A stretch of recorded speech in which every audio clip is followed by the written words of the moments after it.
Okay, let's practice working with exponents, both with numbers and fractions and also variables. So first, to define an exponential expression, that's something that has a base and an exponent. We can call this a base. In this case, 3 would be my base, 2 would be my exponent, the little number up top. And it represents repeated multiplication. So we call this 3 to the second power, or 3 squared. Means I'm taking 3 and multiplying it by itself. I have 2 copies of 3 multiplied. So 3 times 3 equals positive 9. It's the same idea with fractions too. 1/2 squared. The 1/2 is my base. The 2 is my exponent. So this represents 1/2 times 1/2. If this was 1/2 to the third power, I'd have a third copy of 1/2 and so on.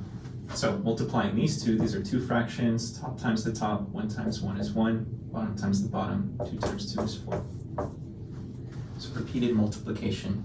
With the variable, the idea is the same. In this case, my base is the x variable, and 3 is my exponent. So this does represent repeated multiplication 3 times this time, x times x times x. Although usually we'll leave this as x cubed. But it does mean that we have 3 copies of x, and thinking of it like that can make some of the later simplification make a little bit more sense. We can, I don't have one written here, but we can also have some number in front. We can call that a coefficient, maybe like a 2 in front or something like that. But it's not being affected by the exponent, only what it's directly attached to. So if our base is negative, so our second case here, part A is a positive base, so this is like what we've done so far. In this case, 4 copies of 2. 2 times 2 times 2 times 2. 2 times 2 is 4. 2 times 2 is 4, so this would give me a 4 times 4. It's positive 16. But in part B, we have a negative base, negative 2 to the 4th power. And the negative 2, like the negative is included in parentheses, and so that's important. That means our base is negative 2, including the negative. So I would include the negative in my multiplication. This would be negative 2 times negative 2 times negative 2 times negative 2. So 4 copies of negative 2. So what would this be? Every time we multiply a negative times a negative, we'll get a positive result. So negative 2 times negative 2 gives me a positive 4.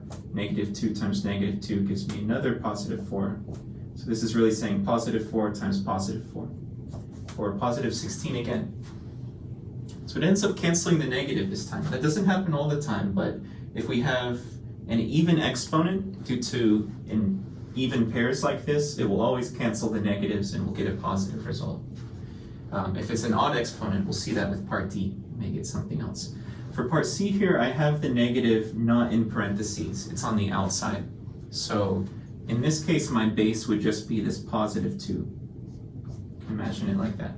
So the negative is like being added afterwards. If we think of like PEMDAS sort of operations, in this case I would do the exponent before the multiplication of the negative. This is subtle and somewhat tricky, so just keep a lookout for parentheses. If the negative is included in parentheses, it is included in this multiplication.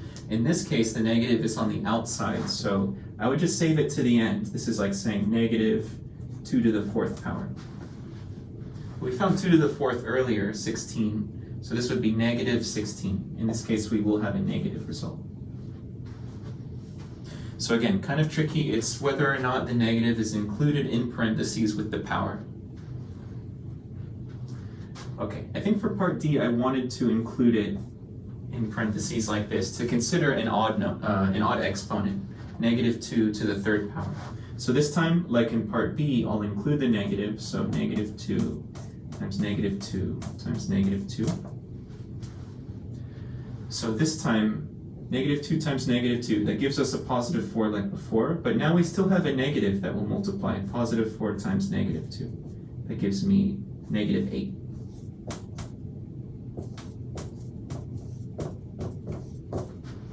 So if we have an odd exponent with the negative included, we should end up with a negative result, but you can double check this. And if we have a even exponent, you should end up with a positive result, but only if the negative is included in the parentheses. Again, for part C, it was outside, so we kept the negative there. Another special case is if we have 0 as an exponent. So we're saying this is like repeated multiplication. Anytime you have a 0 as an exponent, in this case the base is 5, exponent is 0, it simplifies down to just positive 1. It's like we have no copies, no repeated multiplication, it simplifies down. But again, I have to be careful about where is the negative included if there's other terms. Like for part B, I have negative 8 to the 0 power. So I don't have parentheses around the negative. It's technically around the 8 would be my base. So 8 to the 0 power. Anything to the 0 power will give me positive 1. But then I have to add the negative also at the end. So negative 1. Or a negative times my positive 1 from the result of 8 to the 0th power. End up with a negative 1 as my result. So again, a little bit tricky with the negatives. So how about this one? I have 2 to the 0 power, and this is being multiplied times negative 3.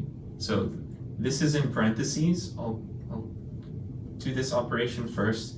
So I still have that negative 3 on the outside. 2 to the 0 power is 1. This becomes a 1, and I still have this negative 3 attached. So negative 3 times 1 is negative 3. So only the thing that the 0 power is attached to will turn to 1. If there's a number multiplied in front, that will come along and end up multiplying with the 1. Part D is a little strange to see, but it works even in this case where you have some set of parentheses. There can be a bunch of stuff inside, in this case x plus 2. But this is all, we can call this whole thing my base. But all of this is being raised to the 0 power. So just like 5 to the 0 power, anything to the power of 0 gives me positive 1. And I don't have anything out in front, so it's not like part C where we had this negative 3 that comes along. This entire set of parentheses has the 0 exponent, so we'll just get a positive 1 as the result. So that's having 0 as an exponent. So we've seen negative bases, 0 as an exponent. If our exponent is negative, that's another special case. It ends up doing a kind of flipping of fractions, or putting things in a denominator. If I just have a single whole number like this, positive 2, so that's my base, my exponent is negative 3, 2 to the minus 3 power. If I have a negative exponent, in this case, that ends up putting this in the denominator of a fraction. There's a kind of flipping that happens. Consider this 2 over 1, flipping it to 1 over 2 to the positive third power. So it would place this in the denominator of a fraction to the positive version of the power. So 1 over 2 to the third power. So that would be what? 1 over 2 times 2 times 2. So 2 times 2 is 4, 4 times 2 is 8. So positive 1 over 8. So again, when you have just a whole number like this, single whole number with a negative exponent, you can flip it into the denominator of a fraction with 1 on top, and then we can evaluate what our power should be. If we already have a fraction, the idea is the same. We'll just flip this fraction and then apply the positive power. So for instance, this would be 2 over 3 instead of 3 over 2 to the positive second power. So negative exponent flips the fraction, changes it into a positive exponent. And now this is 2 copies of 2/3 multiplied. 2 over 3 times 2 over 3. So 4 over 9. So whole number just goes in the denominator with the 1 up top. If we have a full fraction, flips the fraction with the positive exponent. Part C, I see a negative exponent. It's attached to this x, and then this 3 is multiplied. So again, I'm looking carefully at parentheses. I don't see the 3 included in parentheses with the negative exponent. So my base is just this x. It's like the 3 is coming along, just like our negative 3 earlier here.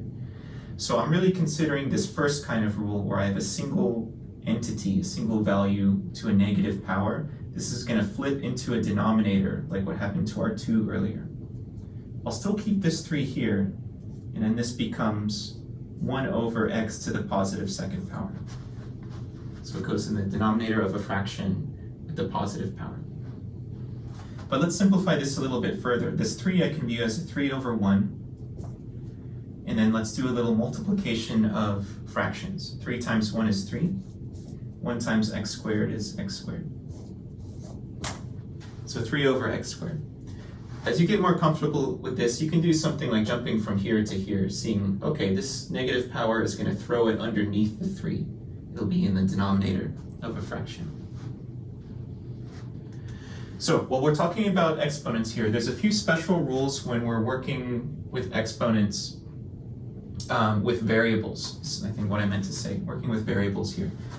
So we have 3 different special rules that we can have: product rule, power rule, and quotient rule. Product rule deals with multiplication of 2 variables with exponents.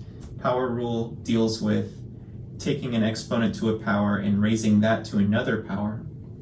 And the quotient rule deals with dividing 2 variables with exponents.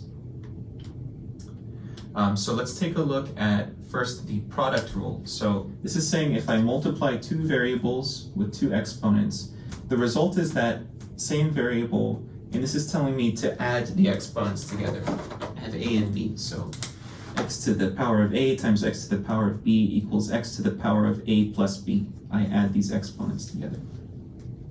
So for example, y cubed times y to the 5th power, this should be my variable y to the power of 5 plus 3, or positive 8. So multiplying 2 variables with powers results in us adding the powers together. Part B, I have a to the 8th power times a, just times a. If I have just a single variable, it's implied that this is to the 1st power.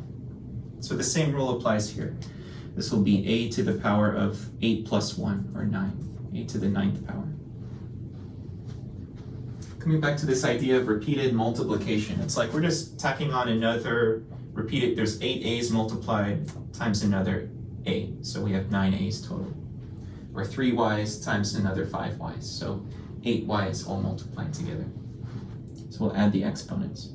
The power rule is when we have variable to a power raised to another power, so there's like a double power happening. This results in us multiplying the powers together. So this will be x to the power of a plus b. We'll multiply. So for example, n squared to the 5th power. This is a power raised to another power. This will be n to the power of 2 times 5, or n to the 10th power. So power raised to another power, multiply the powers. Let's look at part B here. I have in parentheses, so this whole thing is my base, 3 times n to the 9th power, all raised to the 3rd power. So don't think we've seen this yet. If I have a number multiplied with a variable, maybe to some power, raised to some power,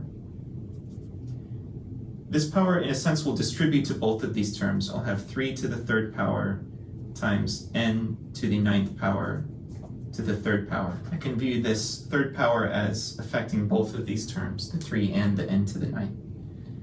So we'll have to evaluate these separately. 3 to the 3rd power, that's 3 times 3 times 3. 3 times 3 is 9, times another 3 is 27. So 3 gets raised to the 3rd power, and then n to the power of 9 raised to the 3rd power. This is that power raised to a power situation. I'll multiply the exponents. So 9 times 3 is 27.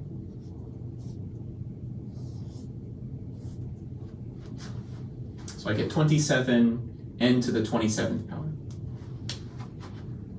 So if you do have an extra term in here, in front of your variable, and it is part of the base, so specifically this was included in the parentheses, it will also receive the power. If the 3 was not in parentheses, it would just be on the side, kind of like what happened here. Not in parentheses, the power just affected the variable. The last rule to cover is the quotient rule. So this is the case when we have a division of 2 variables with various powers. The result is to subtract our 2 powers, end up subtracting. So just to look at these 3 together, multiplying 2 variables with powers, we added the exponents, added the powers. Raising a power to another power, we multiplied the exponents.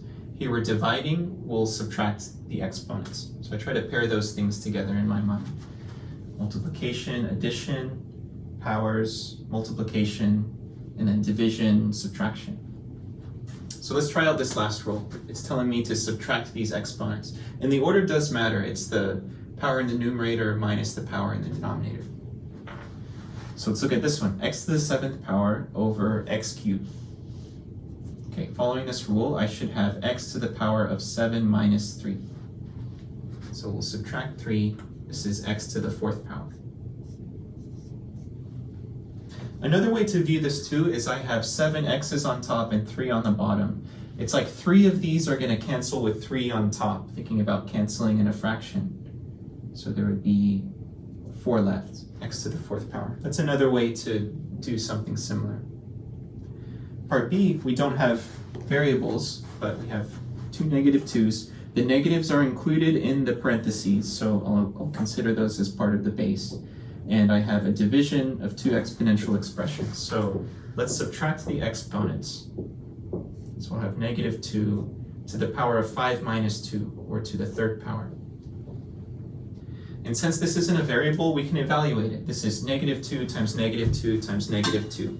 So negative 2 times negative 2 times negative 2. This is a case like before where I have a negative, this is actually that one we did earlier, to an odd power. The result will be negative because we cancel the negative with the first negative 2 times negative 2, but multiplying by the third negative 2 picks the negative back up again. So we end up with negative 8 like we did before. And then part C has kind of a combination of things. We have numbers in front of our variables to powers and a division of 2 powers. We can think in terms of fractions too. I have a 3 over a 6. I know the 3 goes into 6 2 times, so I can view this as simply simplifying a fraction. It'll become a 1 and a 2. And then let's do our our quotient rule with our exponents here. This is x cubed, x to the 3rd power, and then this is x to the 1st power. So subtract exponents. 3 minus 1 is 2, or I can view this x as canceling with one of these x's. That kind of makes sense here. Kind of makes a little more sense.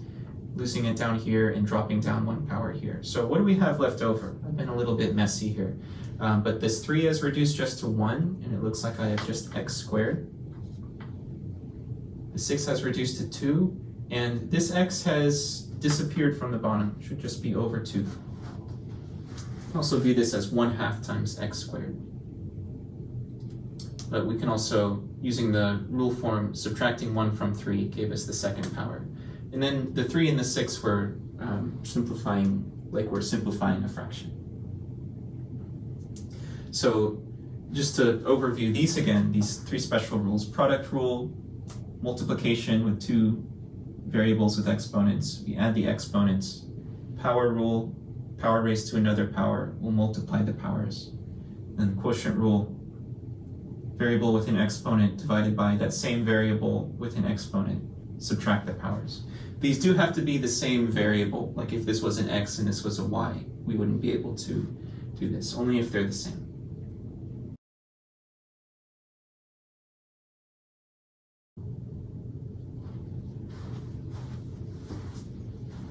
So scientific notation is a way of using exponents and specifically powers of 10 to express really large or really small numbers in kind of a more compact way.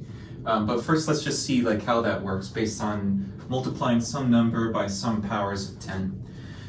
We'll see it will either add a bunch of zeros to our number, or it will move a decimal place over to the left and make it smaller. And the difference will be based on whether or not the power is positive or negative. So let's take the positive cases as our first case. So 3 times 10 to the 1st power. We can just treat that as 3 times 10. That should give us a positive 30. Let me switch my colors here. But notice what it did. It added 1 0 after my 3, and this is 10 to the 1st power. So 3 times 10 squared will, like our previous work, the 3 isn't included in parentheses with the exponent, so I would first evaluate the 10 squared. 10 times 10, that's 100. So this is really telling me to say 3 times 100. Okay, that would be 300. But notice we have our 3 with 2 zeros, and we had 10 to the 2nd power. So let's try to use this pattern. 3 times 10 to the 5th power.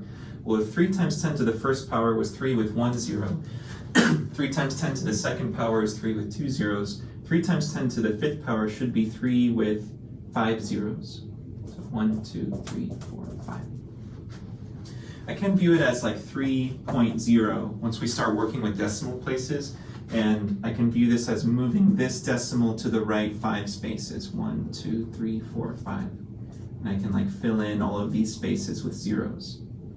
So we get our same value here. So what is this, 300,000? So anything times 10 to some power adds whatever that power, that many zeros after our number. But what about negative exponents? So 3 times 10 to the negative 1 power. We said previously that a negative exponent, it's really telling us, in a sense, to divide. It's flipping this into a fraction. So 3 times 1 over 10.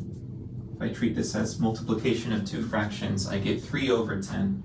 If we turn this into a decimal, up until now we've kind of left things as fractions, but if you type this into a calculator and do 3 divided by 10, we get 3/10 or 0.3. So using this like 3.0 idea, treating the 3 as 3.0, times 10 to the minus 1 power, we can view it as moving this decimal over to the left by 1 position. So I get 0.3. So 3 times 10 to the minus 2 power, I can view this as my 3.0. With the minus 1 power, I move it over 1 position. Here now I'll move it over 2 positions. 1, 2.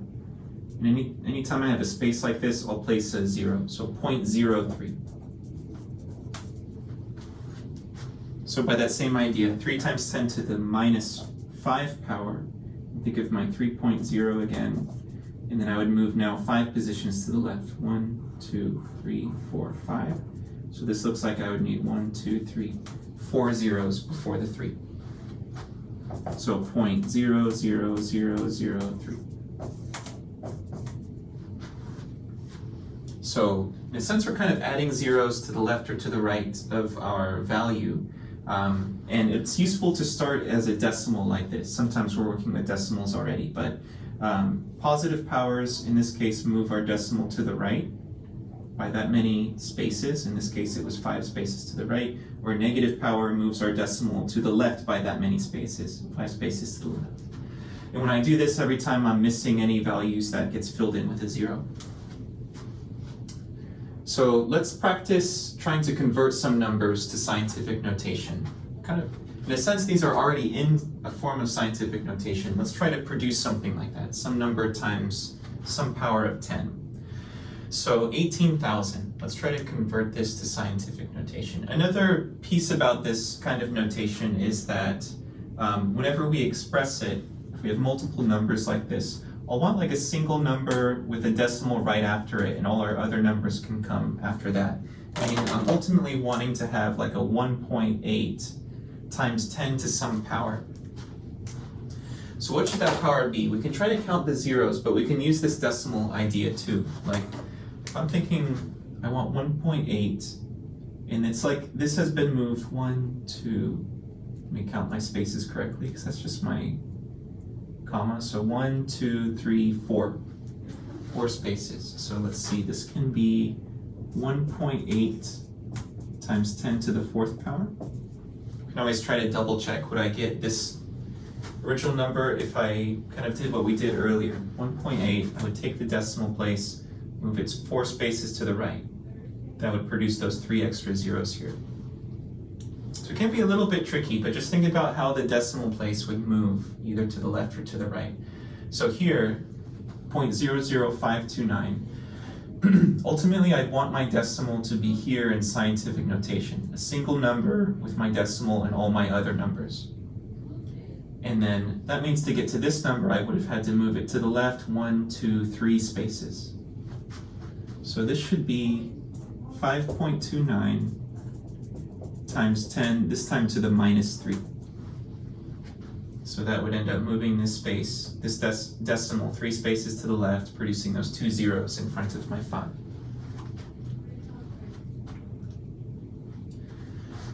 So let's go backwards again, kind of like what we did here, converting back to standard form. So let's say we have something like 5.568 times 10 to the minus 10 power. This is a good example of something that you might see in some kind of science class representing a very small value, maybe something in terms of microscopy through a microscope. But let's see, I have this decimal, it's multiplied by 10 to a negative power. The negative power is going to make it smaller, so I'm going to move this to the left. It'll get smaller. Positive powers make things larger.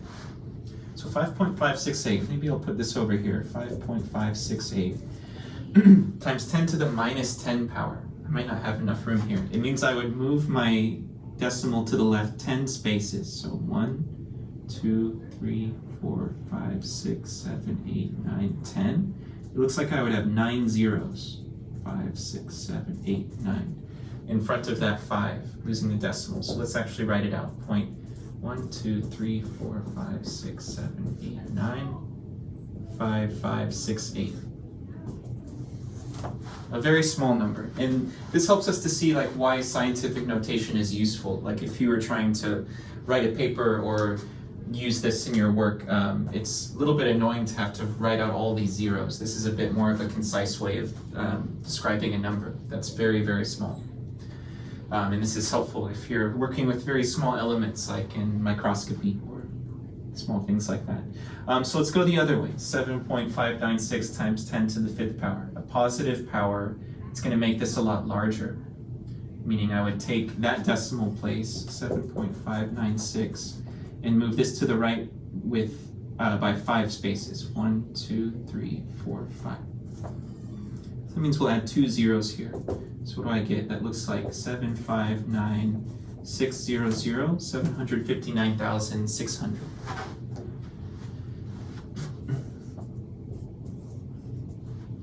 So there's a couple kinds of questions going one way or the other, either taking some number and converting it to scientific notation. And thinking about how many decimal places would, if I want my decimal to be there, how many places does it need to move? 1.8 times 10 to the 4th power. Or if I have a smaller number, I'm thinking about this decimal place moving 3 spaces to the left, so to the minus 3 power. Or going the other way, converting to standard notation, taking the decimal and if I have a negative power, I'm moving it to the left, in this case by 10 spaces. Positive power, we moved it to the right.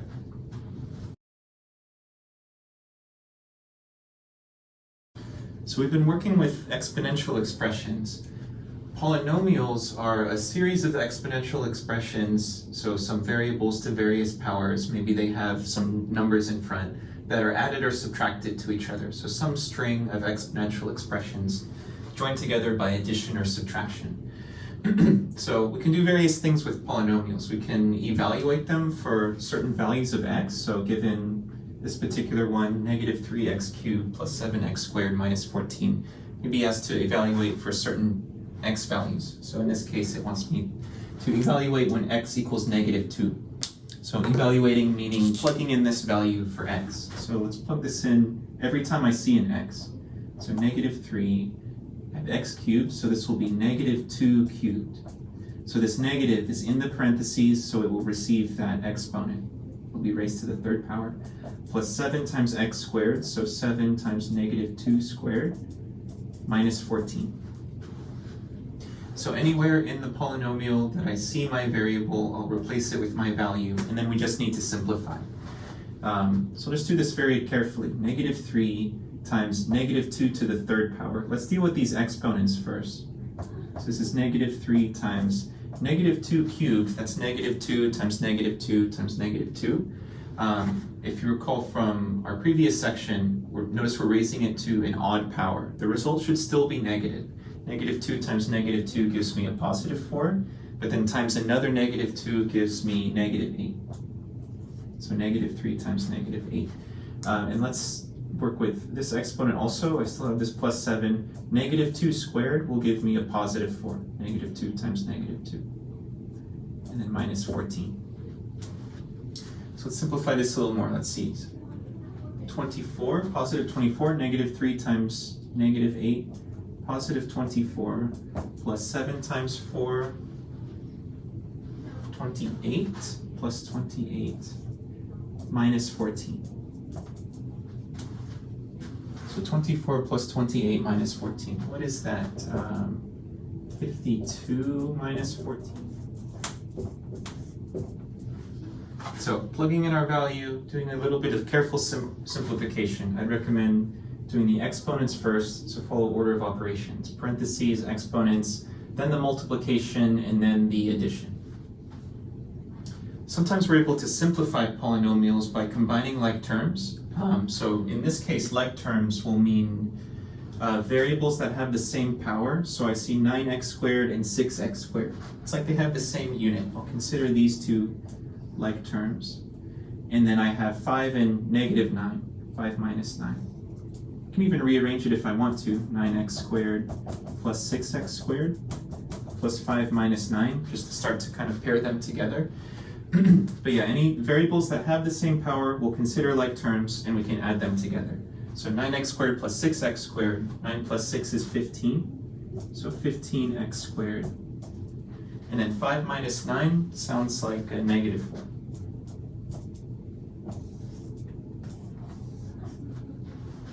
So if I have variables to the same power, I can add them, or just whole numbers, or even fractions too, that don't have a variable. They can be added or subtracted together. So we're really doing this to gear up towards adding and subtracting whole polynomials, entire polynomials. So in this case, I have negative 4x plus 7. Looks like a single variable equation like what we've done before, but we can consider this a polynomial. This is technically still an exponential expression to the first power. So a series of terms, various powers combined with addition and subtraction. And then we have another polynomial here. Looks like a quadratic. So how do we add these together? It's really like combining like terms. We just need to pair the right ones together. I have this addition. With addition, I can kind of just drop the parentheses. Minus 4x plus 7 plus negative 3x squared. So why don't I consider that as minus 3x squared plus 4x plus 2. So let's see, what are our like terms here? I have this negative 4x and this positive 4x. I have negative 3x squared. I don't see another x squared term, so there would be nothing for that to combine. But I also have this 7 and this positive 2. So let's rearrange this a little bit first. I can say minus 3x squared minus 4x plus 4x. Those are my like terms there, and then plus 7 plus 2. And then let's simplify like our previous example. So the negative 3x squared doesn't have anything to combine with, so that will stay there. Negative 4x plus 4x. It's like saying minus 4 plus 4. Or we can flip it around and say 4x minus 4x. They'll cancel each other out. So we'll end up losing our x to the first power term. So all that's left is the 7 plus 2. So positive 9. So the result of adding polynomials together, it's really like combining like terms. See what we can combine. Whatever is left over that doesn't have any like term partners, that will just stay there. And then we can simplify our result. Subtraction, we have to be a little bit more careful. And it's really about this negative in front of the parentheses. I have to treat this like it's some number that's going to distribute in. It really is technically like a negative 1 that's going to go in and multiply by each term inside. And that will end up flipping the sign of these terms. It will turn the negative term positive and turn the positive term negative. So the first thing I'll do is distribute this negative so that I can drop the parentheses. 2x squared plus 5x minus 5. So this negative times the negative will make it positive, so plus 3x. And then the negative times the positive will make this negative, minus 7. So I just have to be careful to distribute the negative. It will flip the sign of what's inside here. Now we're like where we were before. Let's just think about like terms and combine what we can. So I have 2x squared. I don't see another x squared, so that will stay there. And then I have this 5x and then this 3x, 5x plus 3x. Let's write that down first. Plus 5x plus 3x. And then minus 5 minus 7. Don't necessarily have to do this step, but it's helpful for me to visually see them together. So let's bring down the 2x squared. 5x plus 3x, 5 plus 3 is 8, so 8x. Then minus 5 minus 7. Let's see, 12, that looks like a negative 12. So 2x squared plus 8x minus 12. So we can have combinations of this. You'll see maybe a problem that has some addition and then maybe a subtraction afterwards. So just pair them 2 at a time. Maybe take 2 sets of parentheses, combine them, and then move on to the next one. Just be extra careful, and I'll emphasize this again. If you're subtracting, if you have that negative, it needs to distribute in and flip the sign of what's inside. This became positive, this became negative. And then we'll combine like terms and simplify from there.